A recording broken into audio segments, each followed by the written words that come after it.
back to Whimsy Gossip with Valerie and Taylor. Join us as we escape reality for a little bit as we dive into books 1 and 2 of the ACOTAR series. I'm so excited to do this. Me too. Okay, so this has been like one of my favorite book series ever, and books 1 and 2 are. I do want to just give the audience a spoiler alert real quick, because we're going to be going into some details of both of the books. A Court of Thorns and Roses, by the way, that's what ACOTAR stands for, if you didn't already know, and then A Court of Mist and Fury. So if you have not read those books yet, or you care about spoilers, please stop the video now and go read the books immediately and then come right back, okay? Because we warned you. We gave you a fair warning. So this is covering books 1 and 2, A Court of Thorns and Roses and A Court of Mist and Fury by Sarah J. Maas. So, spoilers ahead. This is not spoiler-free. Okay, no. Val, you ready to dive into this? I'm ready to dive into this. We are going to kind of do a broad overview of this. We're not going like chapter by chapter. We're going to be doing that with a different series of Sarah J. Maas. So just to start, I'll just kind of get your point, Taylor, on kind of what are your sorry if I keep looking over. It's because I have notes over here, guys. That's why I keep looking to the right. There's not like a weird ghost or anything. I wish it was Cassian or Tamlin though. What are your overall thoughts on ACOTAR, the first book? The first book sucked me in so quickly, and I don't know if it was because I have been like Beauty and the Beast is one of my favorite books as a child, or movies as a child. So I don't know if it was that Beauty and the Beast vibe that I was like, ooh, Beauty and the Beast, but make it spicy, add some fairies, okay. So I don't know if that's why it sucked me in so quick. But I just loved the plot. I loved Lucian so much, and Tamlin, I love a tortured soul. So I was really into Tamlin, and I don't know, it got me real quick. Like that book, just something about it. It really hooked me. I want to say it's a storyline. I'm not 100% if it was a storyline or if it's just the fact that it was Beauty and the Beast related. And I don't know. What about you, Val? So I'm going to be completely raw and honest here. Like I was not into this book immediately. And so my overall thoughts on the first book is that half of it is not very good and the other half is pretty freaking good. So to be honest, like I would probably give this book overall a 7, like a 7 out of 10, just because those beginning parts, I was really like rolling my eyes at Farah. I was just like, oh my gosh. But by the end, I will say by the end, I was so committed. I was so there and I was just like so hype about it. So that kind of segues into our next question at what point did ACOTAR get you hooked? And for me, it was when Farah went back, when she was like talking to Nesta and was like, you know what? And Nesta was like, go, get out of here. And she's like, okay. And she goes back and like, she goes to Tamlin's, castle, and just the devastation. And when it's revealed to her what Tamlin's goal really was, the curse, the masks, Amarantha, Under the Mountain, I was just like, oh my God, this book just got good. And so that is when I got hooked. How about for you? I mean, I think I was so invested because I knew that they were going to fall in love. Like it was just obvious from the beginning. I knew they were going to fall in love. So I was like, okay, I just want to get to the point. Like I was like, all right, come on, just fall in love already. Like I just needed to get to that point. And then like, I was determined to just, I don't know. I think it was just the determination. Like, all right, let's see their love story. How is this going to play out? Yada, yada, yada. Is it just like Beauty and the Beast? So from like the beginning, you were going to ride it out. Like you were hooked. Yeah, I think kind of similar to you. I got really, really hooked.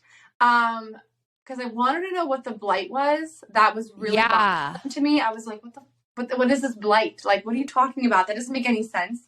So I was so confused. And I think because there were so many unanswered things, that's what got me hooked, was I just wanted to know. And it was the constant wanting to like know what's next, know what's going on. Yeah. And I am the kind of person that if I really can't get through a book, I'll stop. Like if I'm not enjoying it, I'll stop, even if I haven't gotten to the part where they fall in love.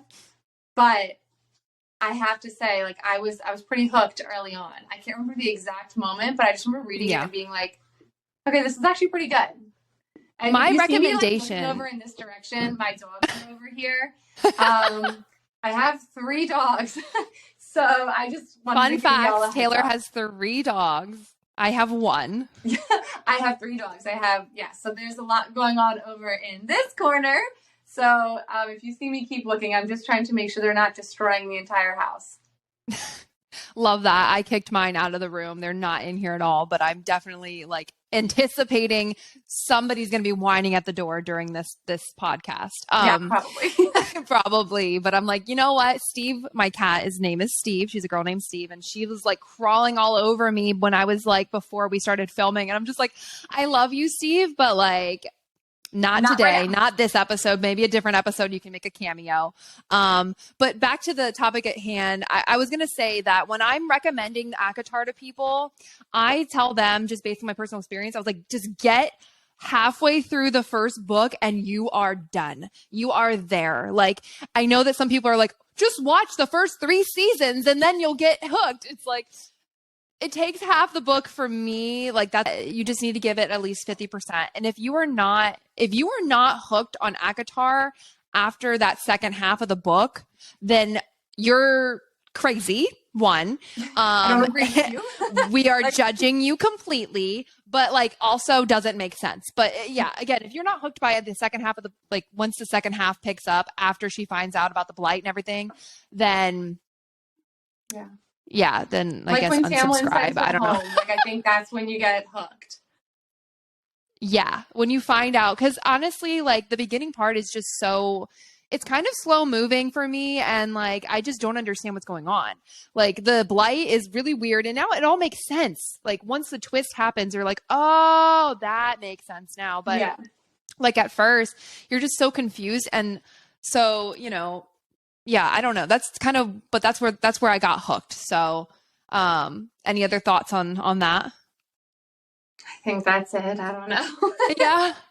Well, hard-hitting question. Who was your favorite character in the first book? So this is not Cassian. He wasn't in the first book. See, that's the fault. That's where I will draw the line. The worst part about the first book is Cassian was just not in there yet. So spoiler really hard alert. to get hooked when Cassian's not in the book. Yeah. I think my favorite character, I loved Lucian.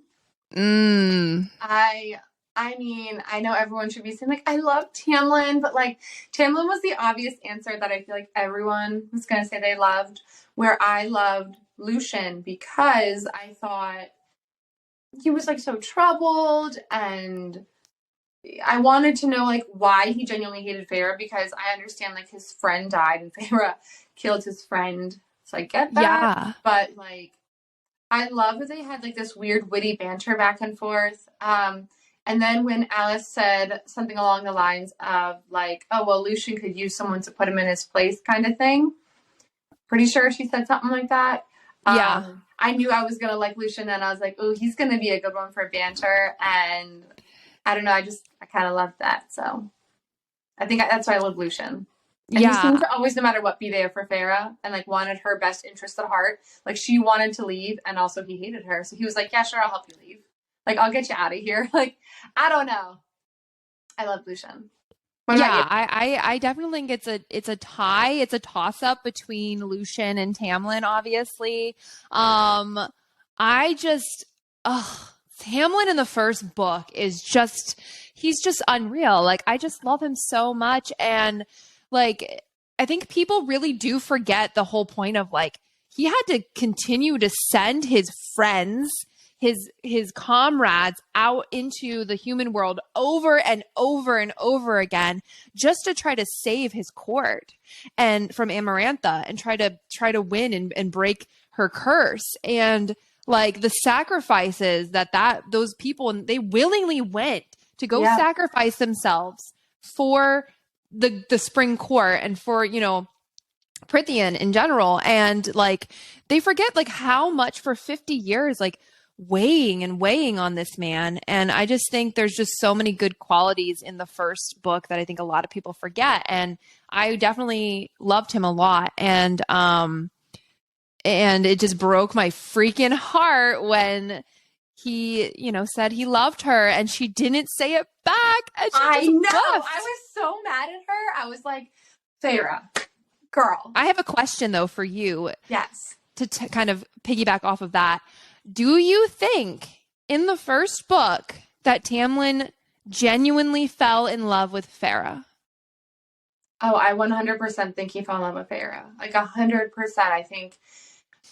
I think he was so, because of everything he went through, and again, like sending his friends out for 50 years, I think he was so, I guess, like secluded and became like a recluse within himself that Feyre like was the first person that actually brought him back to life. Like, she gave him a purpose beyond like just falling in love with him. That's my dog. She gave him a purpose, and he saw how broken she was, and he, like, with that picture that she painted for him, like, he resonated with that photo, and he found someone, he felt like he wasn't alone in his brokenness. And I think that was someone he felt like he could honestly relate to, because he was no longer a High Lord to her. He was he was Tamlin. And multiple times, like, he even says, like, he never wanted to be a High Lord. Like, people forget that, Tamlin never wanted to be a High Lord. He never had High Lord training. He had none of that. He didn't want any of that. And I just feel like this guy was thrown into this position he didn't want to be in, didn't know how to run the position. And Feyre was his first bit of, like, happiness and someone who loved him and, like, treated him. Like, she didn't care that he was a High Lord, like, from the jump. Like, from when she found out he was, like, Fae to when she found out he was a High Lord, she never treated him any differently. And I think that's what he loved about her, that, like, Feyre saw Tamlin for Tamlin. And I do think he fell in love with her, even though she was a human. And I know that was going to help break the curse, but he never...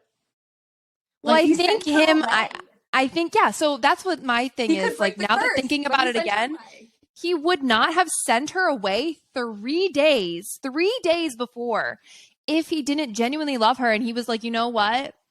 Like, I think he made that assessment, and, like, you know, because Lucien is like, what the heck, dude? Really? Just a couple more days? And he's just like, no, because I think that he genuinely was like, I need to get this girl out of here before everything hits the fan, and before Amarantha comes, because he's like, it's not worth the risk. And he's like, I think in his head, it's like, I'm not going to force this girl to say she loves me. I'm not going to force her to love me. I'm going to let her go and make sure that she's safe and her family's taken care of. And like that to me, if he is like my favorite character in the first book, because he's just, I mean, also at the end, the devastation of Feyre dying, and the fact that they were able to read each other enough for her to know that she could stab him and it was going to be fine. Like, just all of that. She remembered that conversation about him having a stone heart. Right. It's like he tried to give her all these hints, which I think that's a really interesting concept. Like, I really love how, looking back now, how it was written. It was confusing on purpose, but when you're reading it, you don't understand why it's confusing. And so that's kind of like, you know, I think that segues. Point something out. I think, if I remember correctly, it's been a minute. Wasn't Rhysand the one who said, like, wow, Tamlin, someone with a stone heart or a heart of stone, you're sure going easy? Or he said something. So I think Rhys was actually the one. Fact check. Can someone remind us who actually said he had a heart of stone? Because I'm not sure if it was Rhysand or if it was the Adder. Ooh. Can't remember. Yeah, because I don't know if Tamlin would have been able to say something like that with the blight, with the curse. Well, Tamlin didn't say it. It was... Yeah. Someone said somewhere that Tamlin had a heart of stone. That's the only reason Feyre was like, he has a heart of stone. We'll see. We'll see. So what frustrated you the most about ACOTAR? Like the first book.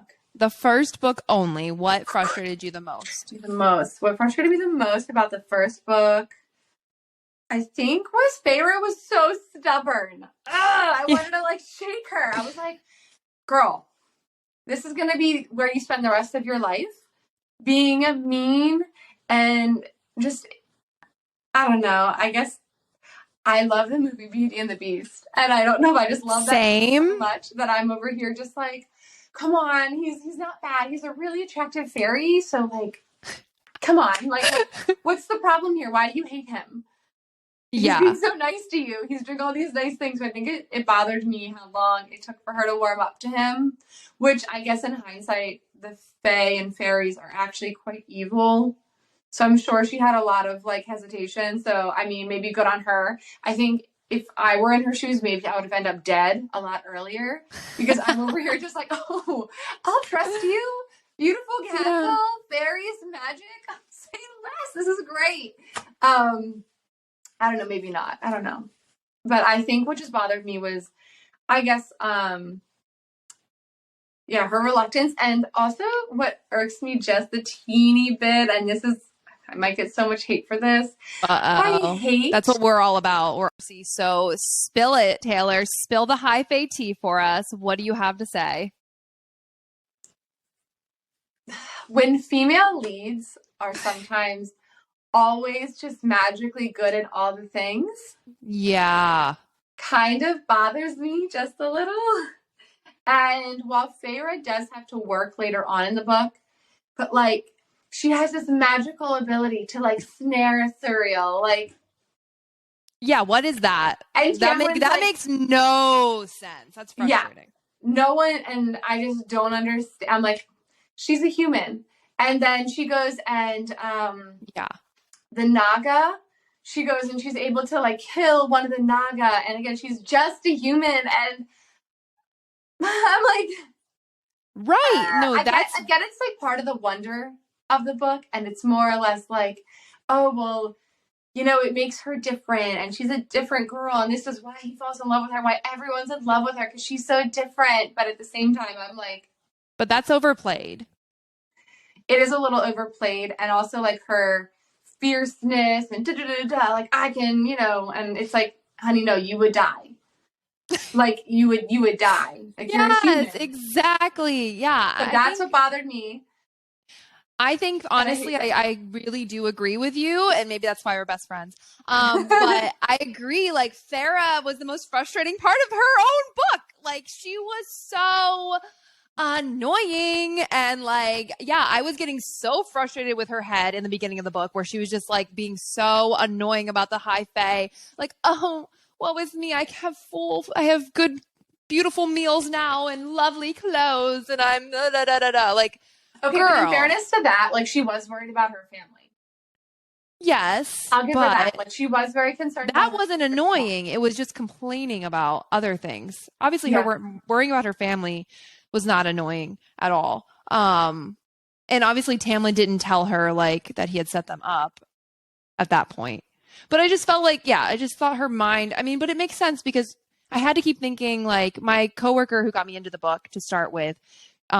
She was like, she's 19. And I'm like, yeah. So like that helped me after the fact. But while I was reading it, it was just so frustrating and annoying. Because I think also from the outside looking in, I'm just like, oh, I want to be with the High Lord.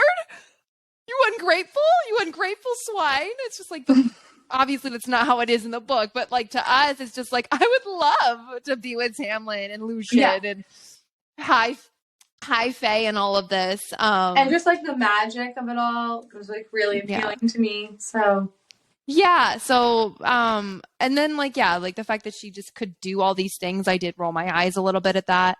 But I think if I reread the first book, I think that I would definitely have a different perspective, obviously, on all of it and be looking into most things like that were said, and her relationship with Tamlin as well. Because you got to remember too, with the curse, like it went both ways. Like Tamlin also had to genuinely fall in love with her for it to break. Mm-hmm. It was literally like I reread the first book recently, and let me tell you, after reading the whole series, and then you go back and you reread the first book, knowing what I know, unpopular opinion, I don't hate Tamlin. I think That Feyre should be with is, Rhysand, but I yep. do not hate Tamlin. And you guys already can go back to episode 1 where we talk about that and we go through the whole entire debate of that. But, so if you want to hear more about why we do not hate Tamlin, please go back to episode 1, and we will explain all of it. Yes.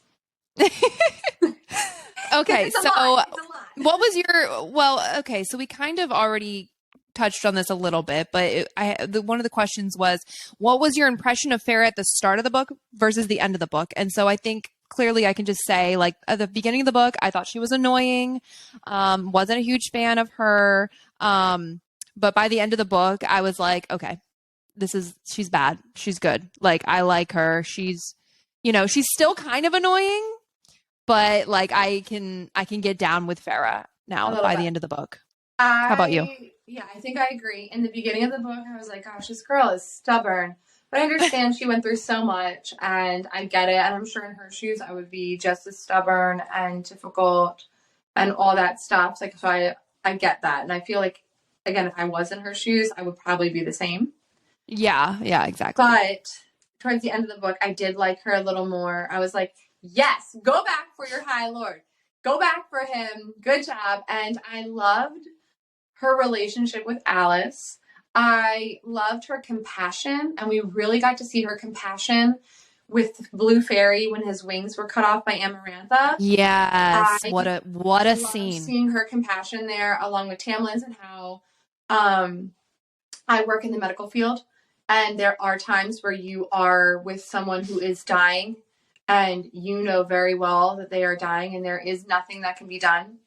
And sometimes the best thing you can do is just be there for them, whether that's holding their hand, whether that's like any little bit of comfort you can give them in those last moments. Because sometimes, especially when I was working through the pandemic, family members weren't allowed to be there. So you were with these people sometimes that were dying, and they were alone. And that's the worst time and worst place to be. So I loved in that moment how she didn't shy away.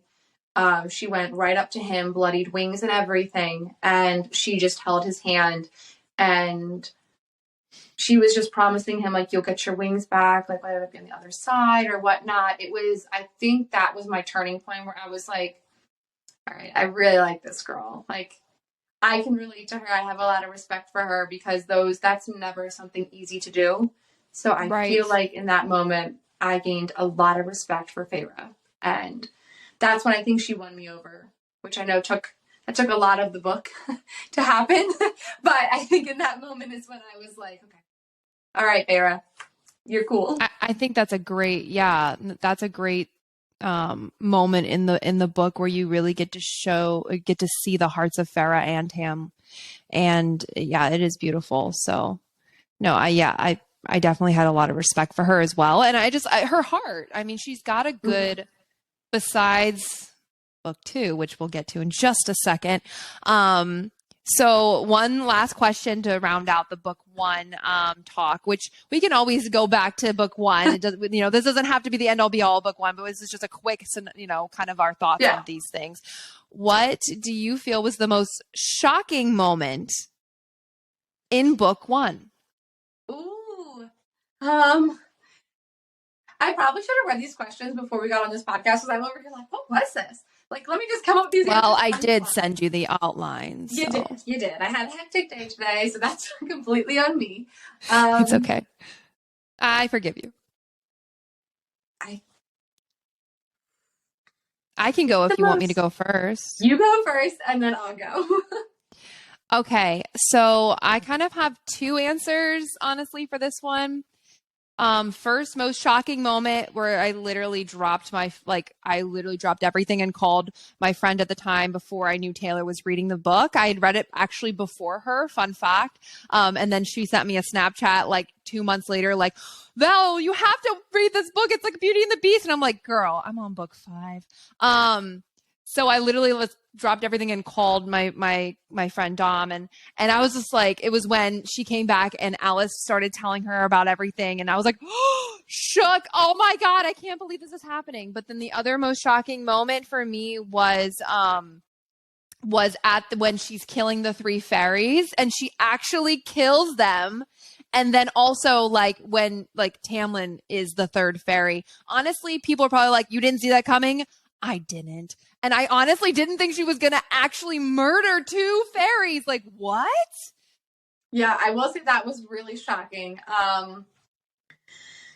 Yeah, I would guess the Alice part when Alice was breaking everything down for her, kind of like, this is what's going on. That was like shocking for me to realize, oh, the 3-day thing. She's like, yep, you only had 3 days, girl. And I was like, I also was right there with Lucian, like, Tamlin, are you stupid? Yeah.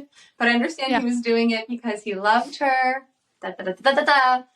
But, yeah, and then the whole. Do we want to give Rhysand a moment? Like anything that shocked you about Rhysand?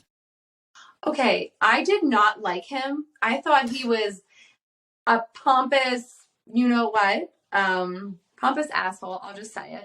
I thought he was a pompous, but ass. A hot one. Yeah, but pompous nonetheless. But it was when he came down under the mountain after he had like forcefully kissed Feyre, and then he came into her cell and like really showed himself and like how genuine he was. And in that moment, I was like, hold up. This ain't a first character book. This is not someone who's going to die off in the first character. The way it was all being lined up, I was like, this guy's coming back and this guy's going to be something. And the fact that he's getting so vulnerable with Feyre, and like after all the little instances they had together, and then the tattoo and all that stuff, I think at that moment for me is when I was like, what's going to happen with this guy? And I was like, oh no. I know. And the bargain, honestly, when he was like 2 weeks, and I'm just like, that's a lot. And he acted like it wasn't that much time. And I'm like thinking to myself, that's a really long time. 2 weeks every month. Yeah. And even when it got negotiated down to 1 week, I was like, oh my God. Like, but I just, yeah. I mean, at first, yeah, I was like, screw this guy. Like, I was trying to think so I knew, because I had a little bit of like, I was talking to my coworkers. They weren't giving me spoilers, but they were telling me like, they had feelings about the characters, and because they didn't hate Rhysand, I was like, all right, I just know this guy has something redeemable. But as I was reading, I would come into work every day and I'd be like, what is, how is this guy redeemable? I was like, he's just horrible. He's like, he's feeding her wine which she's not supposed to drink, which I was just like, she was told not to drink this, and then she's being forced to drink it anyway. She has like no way to not do it. And he's like dancing her around almost naked. And like, I'm just like, screw this guy. I don't care if he's super sexy. Like, but yeah, by the end of the book where he flies away, I'm just like, oh, he's going to be something important. Right? I was like, what is he? So that's what got me to reading the second book. I literally. Yes. You want to move to the second book? On my lunch break. And I was like, oh my gosh, I gotta go. And I literally left work on my lunch break and like booked it to Barnes and Noble and purchased the second book and was like, all right, let's go. Yeah. So I will say too, like, I am not a physical book reader so much, as I've now discovered the joy of audiobooks. And I was renovating my house during the first 4 books. And like audiobook is amazing. And recently Taylor like told me that there is a dramatic version of these books. I am shook. I am so upset. And I was like, now I have to rebuy all of these in the dramatic version. So of course, the first one that I rebought and now am re-listening to is my favorite book in the entire series so far, A Court of Mist and Fury. Okay, but can we just say, because you have not yet finished Silver Flames, that's way to call me out, but yes, I have at this point have not finished Silver Flames. I am 60% of the way through. I would say you're farther than 60%, but it's going to be, I just have a feeling it's going to be your favorite. I cannot see how it will be my favorite. Honestly, Mist and Fury is perfect almost all the way through, and I just love it so much, especially chapter 55. So, my overall thoughts, I'll just, maybe I'll take the thunder for a second, Taylor. I'll just go first on my overall thoughts on the book is that it is wonderful. It is worth every second, every minute, every hour of your day. And the dramatic version is also fantastic, and I think it's just the most perfect book in the world. It is a 10 out of 10 book, and the twist is impeccable. It has the best one in the whole book. And that is whole series. Go ahead. I do love Mist and Fury, and Mist and Fury and Silver Flames are like right there for me. I love Silver Flames just because I love Nesta and Cassian. You know what? Mist and Fury might be my favorite. That's where we're introduced to Cassian. Of course. Yeah. So I'm in my rereading. Cassian just got introduced, and he literally did the line, "We don't bite unless you want us to." And I'm like, oh. And then they're like, surprisingly, nobody asks. And I'm like, oh, that doesn't make any sense. None. Crickets, weirdos. Anyway, so I do love Mist and Fury, and while you love 55, I love 54. 54, chapter 54 is, I know everyone likes the smutty sex scenes, but chapter 54 is when like Rhys like pours his heart and soul out to Feyre. Oh, that's what I meant. Sorry, guys. Correction. I meant 54, not 55. Okay, yeah. I meant 54. 54, I'm on the same page. Like, I cried. Yeah. It was beautiful, and it was just like, that was definitely a moment. And as much as I loved Tamlin in the first book, I didn't hate him in the second book, but I respected that Rhys was 100% the better choice for Feyre. And I love them together, and I think they're so cute. And I did love Mist and Fury. I loved the build-up. I loved, again, all the twists and turns that came with it. I loved getting to meet the inner circle and, like, learn what Valaris is and all that kind of stuff. And also, props to Sarah J. Maas on her world building, because Valaris just sounds... I'd be protecting that too, Rhys. I would be right there with you, because that place sounds perfect. So what would you rate the book? Oh, 5 out of 5. Yeah.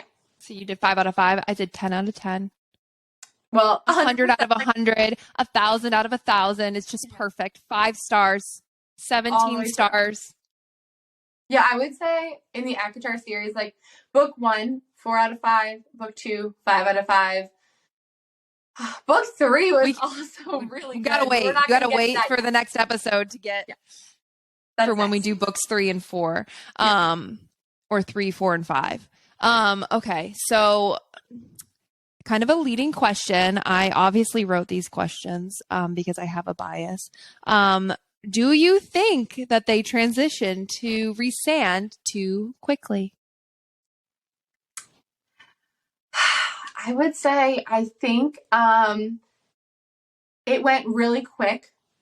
Yes, because I think in the book, even in the beginning, Tamlin was already having this negative light portrayed on him. Like, the Tamlin we knew from the first book was gone. Like, how we were seeing him from Feyre's eyes was completely gone. And where we saw this, like, once really great High Lord, I'm going to knock everything over, where we saw this really wonderful High Lord who was sweet and kind and cared about her, all of a sudden, literally from, like, the jump, also this is really a cami underneath my shirt here. It's not like my bra, but it just keeps like showing, and I'm like, just want to let y'all know. It's not that kind of podcast. It's not that kind. It's not. It's a spice. We talk about spicy books, but it ain't that spicy. But anyway, I just think, yeah, we immediately went from Tamlin in the first books was this loving, wonderful high fae, and then immediately, like he was, boom, he sucks. He was awful. He was abusive, controlling. terrible. He wasn't letting her do anything. And it was all of a sudden like very different, which I understand. everything was probably heightened for Feyre at that point because she was now The turned into trauma a she high just fae. experienced. Yeah. Well, the trauma and the fact that she is now a high fae, so all of her feelings are now heightened. Mm. And she has all these powers, so maybe we're seeing her now with heightened emotions and heightened feelings, and that's why we're seeing her the way she was. And then we just see Rhys. I mean, obviously she didn't look at him in the greatest light in the beginning, like when the wedding day, but she wasn't as, like, it just went, like, Rhys never really had too much of a bad painting with him. Like, it wasn't like he was controlling, he was this, he was that. It was just, he's Rhys Sand. I don't know. Does that make sense? I definitely agree. I think that the transition was very quick. It didn't really give us those Edward Jacob vibes, honestly. Like, will she, won't she? It kind of was like she is with Tamlin and now she's not with Tamlin. It didn't, there was no back and forth. There was no real struggle. I think that that's like one of the things that I disliked most about the book, even though I think it's the best book still in the whole series, was that there wasn't really a struggle. It was very quick. And even just rereading, like I literally got to the point like that, boom, already there, already done, already writing Tamlin off in the entire whole spring court. And it's like that, it's just so quick to me. I think it would have been also really good if we got just a couple chapters of Tam's head. Like I would not enough, yeah. not enough to spoil like what he was planning to do with Hybern. Obviously, Sarah J. Maas did that for a reason. She wanted it to be a huge shock at the very end of the book where he walks out and this is dramatic thing and oh my God. We didn't need that, but I think it would have been interesting to see a little bit of his head. Like maybe right after that happened, he comes back. If we got a scene where he comes back with Lucien, it's like, where did she go? Like even just a little, I think that would have been a little bit better. But yeah, the tug and war would have been better too. Like all she does is send him a letter and then that's it. And then it's over. I think in the beginning, if it opened up with Tamlin's perspective, that would have been a really good idea. So like it's now everyone's like no longer under the mountain. Feyre is now high fae. He's coming back to this completely like ruined spring court that's been, going like everything that's happened under the mountain for 50 years. So now he's coming back to rebuild his court. Yeah. He now has this girl he's in love with who's now turned high fae, who's dealing with all of that, who he's dealing with the PTSD and the trauma. Like that would have been a really interesting take on seeing. It would have had the audience struggle a little bit more with her letting him go so easy if we had a little bit more of his perspective from the beginning. I totally agree with you, and that's a great point. Yeah, I think that. Don't you think people would have maybe like struggled a little bit with the jump if we just didn't hate him? Because literally, it just made us hate him. So I think that was the goal, was to just be like, oh, everybody's just going to transition to Team Rhysand now because we hate this guy. No, like if we had a little bit in the beginning of him and his thought process, maybe we would have been like, Farrah, Tamlin a little bit, huh? We still like Rhysand more for you, but like maybe would have struggled a little bit more. I think it would have just given his character a bit more depth and a bit more understanding if we got to just see what was really going on in his head. Because, again, we loved him so much in the first book, and he was this amazing guy. And I just have a hard time understanding how someone can be so great. Even though there were a couple little red flags in the first book, I'll be honest, about his like anger and temper tantrums and all that kind of stuff. Yes, he has anger issues. Well aware. Yeah, that's not changing anytime soon. And that's fine, but it doesn't, just because he has anger issues doesn't make him this like horribly evil person. He just needs some therapy. Homeboy's been through it and he needs to go see a therapist. Yes. And therapy's so not bad. That kind of goes into this other question real quick, that do you think that then Sarah J. Maas kind of purposely did that so that Rhysand could be raised up on a pedestal? Yes. But I think that was the whole point in the writing. So I think she wanted you, because we got to see Rhysand and we got to know him as like the evil High Lord of the Night Court. So I think she was very much like purposefully trying to do that and was purposefully trying to change our view of him, where I think it would have been really fun to read. And again, I love this book, 10 out of 10, 5 out of 5, whatever you want to call it. I think it would have been really fun to read watching us still love Tamlin, because we got to see his intro, like how his brain and how I like feel bad for him. And it would have just torn us up a little bit more if we're seeing how like Tamlin, like what's going on in his head and his trauma, but then we're also over here falling in love with Rhysand, and it just really pits you like, oh my gosh, like I would choose both, like oh my gosh. And I just would love just to feel all of those emotions. But Yeah, I definitely think that was done on purpose to, again, I'm like over here on the edge of my seat talking about this because I'm so. I know, it's so good.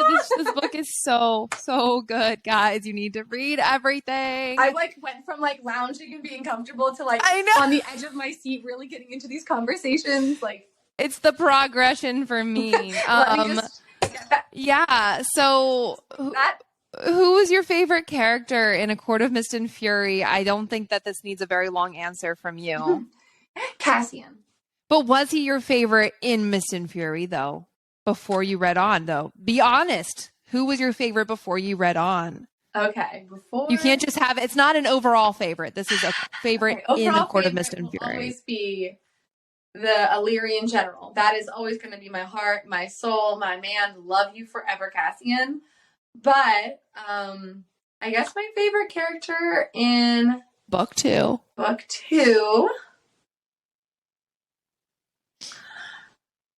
I was kind of really digging Feyre. Wow. Okay. I was digging Feyre just because I was enjoying watching her progression when she was learning how to read. She was dealing with her trauma. She was kind of coming to terms with being a high fae. Like, I think I liked her the most because I was seeing her going, like, she had all these accomplishments and she was just becoming more of an in-depth character and finding more about herself, like really understanding herself better, what she deserves, what she needs. And I know I loved Rhysand in book 2. Oh my gosh. Like, I remember. That is who I'm going to say. I think that Rhysand was my favorite character. Oh my lord. Oh my high lord. Yeah. Oh my high lord. High lord. Rhysand was good. But he's my guy, man. In that book, he was my guy. That's hard because I loved Rhys too. And again, chapter 54, his confession to her. Yes. I think I probably reread that page. I re-listened to it several times. It's my all-time favorite speech in the entire book. I think that is my favorite scene in the entire book is the soup scene. I just can't get over it. I'm about to cry just thinking about it because that was honestly the most shocking, beautiful twist ever. Like him like pouring his heart out, that like him too, everything was planned out. There's a lot of similarities between him and Tam. Like when he has not seen Mor for 50 years and the first thing he says to her is my mate. Like that part got me. I'm like, you haven't seen your cousin, your best friend, like whatever, like they're so close in 50 years. And the first thing is he's just coming to terms with, holy shit, that's my mate. Like, that part really got me. I was like, oh. Yeah, no, I don't remember that scene specifically. No, he says it in a speech. He tells sorry, speech. you're right. Yeah, okay. like, and he's like, I need to reread the speech again, obviously, or re-listen to the speech. It's been like 2 months since I've listened to the entire thing. Honestly, we just started reading this book a couple months ago. Like literally, it's insane. The progression here of the fandom and the obsession is real. Like I haven't read a book, like an actual fantasy. Like I've tried to read other things like Anne Frank's diary during the pandemic and things like that, but I haven't read like an actual book like this in like well over 10 years for me. Like this is the first time I've actually gotten into a book series since my middle school vampire days. So what do you think was the worst part of A Court of Mist and Fury? I already know mine. I can only imagine. Can you guess? Just guess. When she leaves Tamlin? What? When she leaves Tamlin? No. Oh, okay. Not exactly. I think the worst part was the entire beginning part where they did the demise of Tamlin. That was the whole first 9 chapters were the worst part of the book. Continue. Oh, I had a feeling it was something with Tamlin. Tamlin fangirl over here. I can't remember. I'm toxic. It's the second book when she came back and was mean to Tamlin. I can't remember. No, that was the beginning of book 3, which is the worst part of book 3. That was Spoiler alert. um No, it ends the book ends where she is going to, like, it ends at the scene where like they break the bond and then she goes with Tamlin, but and then oh, that was and then it hard goes for into me. Reese's head and then it ends. Okay, yeah, no, that I think was the worst part of the book for me was when she literally like is telling the King of Hybern like break the bond and just hearing Reese go no. And then because like at first he was this like cocky guy. I was like, oh, how did you do it, Feyre? How did you escape the curse or how did you break that? Yada yada yada, like acting all like himself. And then when she turns to like the King of Hybern and she's just like, break the bond. And then trying to convince Tamlin, I was thinking like, and I was just assuming like, oh my gosh, Reese thinks he's really gonna break the bond. Like they're gonna break their mating bond. And I I paused right there and I also called my friend Dom and I cried I because cried. I was like, no, and no. if I would have just kept playing it, 1 minute later you Yeah. realize that it didn't. But I was like, no, their mating bond, they just got it. It's so beautiful. What's gonna happen? But honestly, I'm gonna tell you right now, if they would have actually broke the mating bond, that would have been a really good twist. Well, because they just would have had to get bonded all over again, right? I would have been devastated. I don't know what would have happened, but like Would they have like I would have actually been had to like? absolutely devastated. But what if, see, here's what I thought was maybe going to happen. I was like, oh, because I paused it and had all this, I had all these thoughts, even though if I would have just waited one more minute, right? Yeah. I'm crying and I'm upset, but I was like, oh my God, are they going to, is this Sarah J. Maas? Like, is she going to make us do the struggle? Like the Team Edward, Team Jacob, Team Tamlin, Team Rhysand. Is this the way for her to do that? Is this the way for her to break the bond with Rhysand and then she has a mating bond with Tam? What a twist. Okay, so I I thought that was going thought, to happen. what was that movie with Channing Tatum and oh goodness, the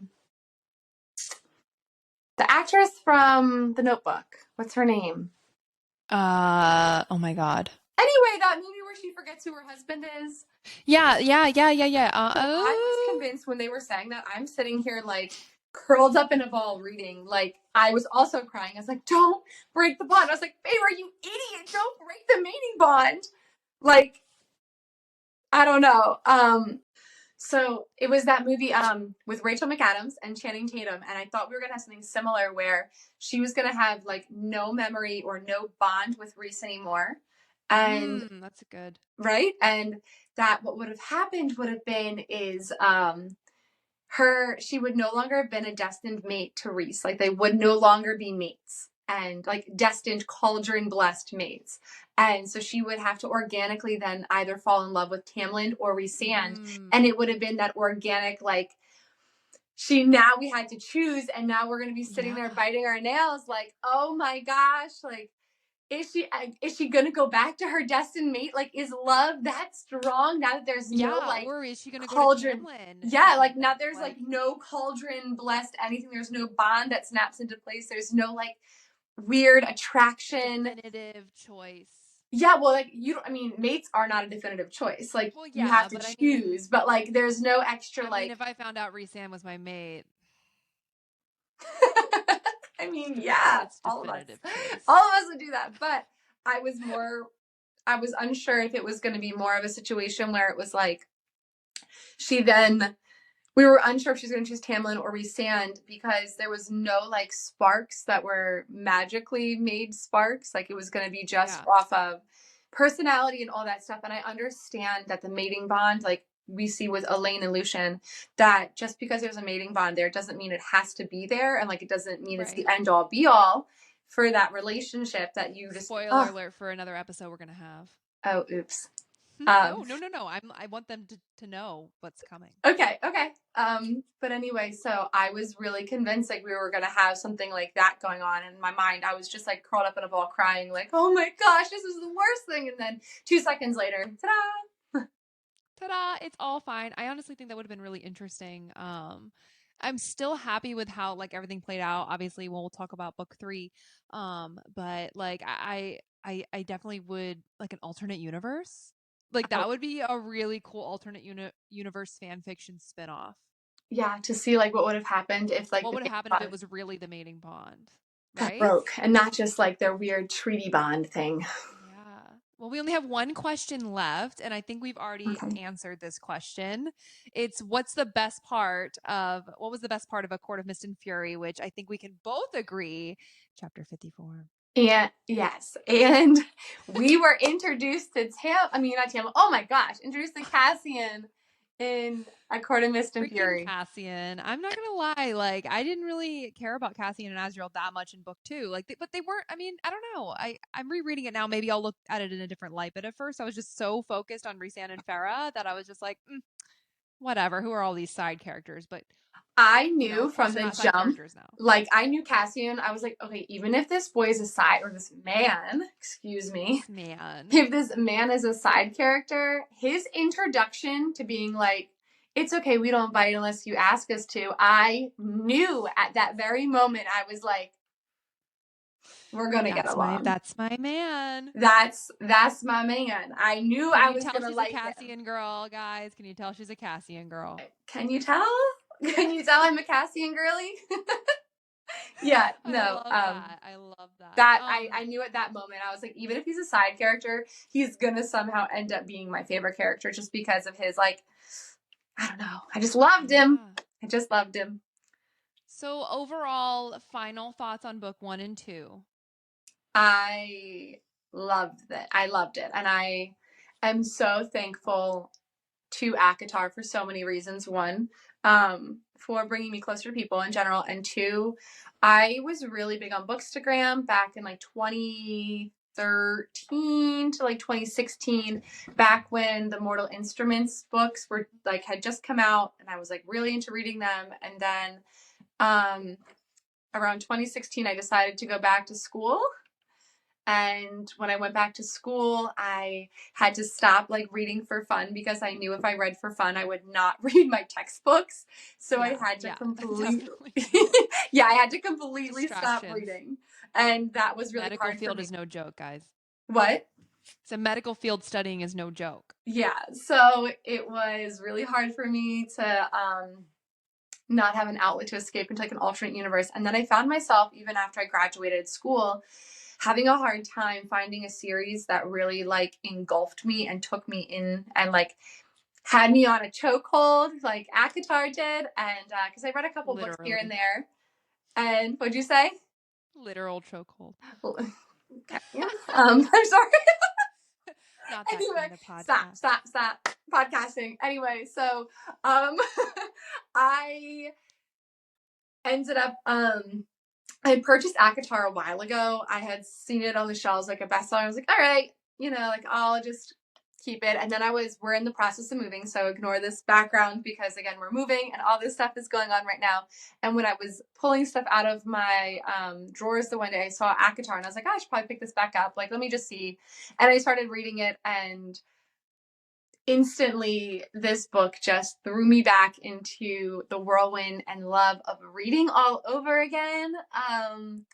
Just as like obsessed as I was so many years ago, like it is comparable to me like Harry Potter. Harry Potter was my first book series that got me hooked, and I feel like ACOTAR reintroduced me to my love of reading. And I don't know, I'm just so thankful for ACOTAR, the first book, because it truly did like catapult me back into reading for fun and escaping reality. So yeah, I feel the exact same way. Like honestly, overall, books 1 and 2, like 1, I really didn't want to read it. I only read it because my coworker, I just moved to Virginia, and from Hawaii, which was a really difficult transition for me. And like I started in a new office at work, and my friend Dom, she was obsessed with this book at the time, and I was just like, okay, fine. I basically downloaded it because I just wanted to like fit in. I wanted to have something to talk about. I wanted to, blend in. And there was another girl in my office who she already had read the series as well. And so it gave us all something to bond over. And the first half of the book, I was just like, I don't want to read this. This is stupid. But like after book 2, like it really just changed the way that I looked at books again. And I used to read all the time as well. Like back in middle school, like I would be reading book after book after book. I was obsessed. I loved fantasy reading. But I honestly haven't read a fantasy book in over 10 years. This is my first one in over 10 years that I've Wow. really gotten into.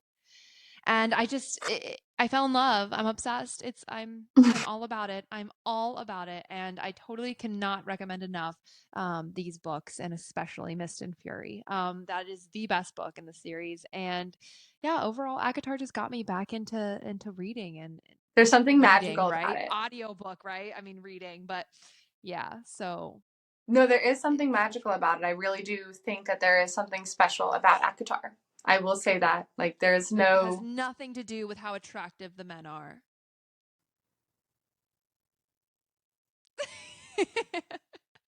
wingspan matters, Valerie. Apparently. No, it Beast in the really sheets, doesn't. my friends. Beast in the sheets.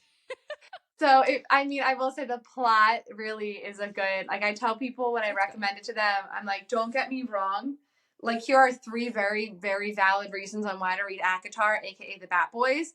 But Yeah. besides the Bat Boys, I always tell people, Besides the sexy bat boys. yeah, I'm always like, no, the plot is really good. I love, like, when you think you know how it's going to end and how it's going to go, it's like, whoop, just kidding.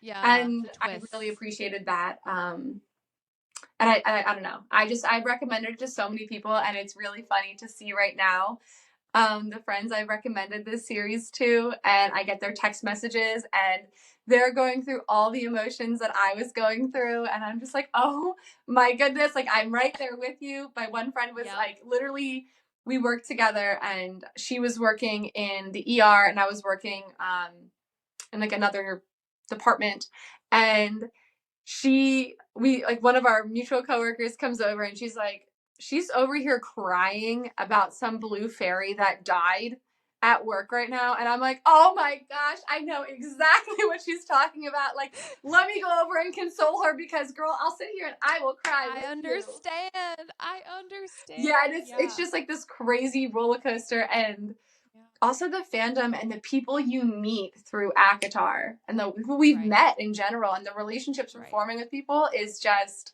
even our bond. Like we've been yeah. able to bond so much over it. We've always been good friends, but like this has kind of just really been something that's been special for both of us. Oh yeah, I think it and took we're us like so a new grateful. level. Yeah, it's very I special. love you. I love you too. And I've known you for like what, a decade now? Something like that. No, honestly, forever. Forever. But Forever. But yeah, I think we do have to kind of wrap this up. You know, get back to our dogs and puppies and things like that.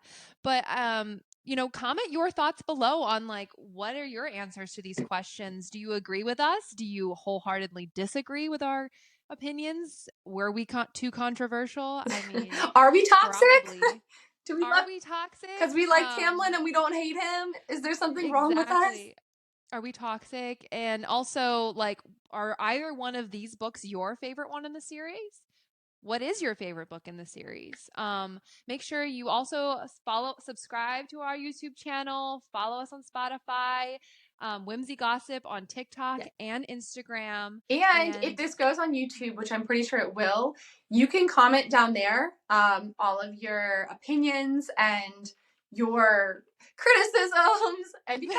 Be kind. Be kind. And just like, I'd love to chat. Like, I'd love to have a little whimsy chat with you, whether it be in our DMs on Instagram, on TikTok, underneath our video on YouTube. Feel free to comment wherever. I love to talk to people about all things ACOTAR. So yeah, just comment down below for us that you'd like us to answer for books 3 and 4 and 5. Please also let us know. Like if you have like a really strong opinion and you're like, I want to know if you guys also feel that way. Yeah, that would be fun. Yeah, and we'll probably post on our Instagram as well some questions. But anyway, to wrap this all up, thank you so much for joining us and escaping reality and having a little whimsy chat. Anything else, Taylor? We'll see you next time. We'll see you next time on Whimsy Gossip. Follow us on everything. It's been such a joy. I love you, Taylor. Love you too, Val. I'll see you next time. Bye. Bye, everyone. Bye.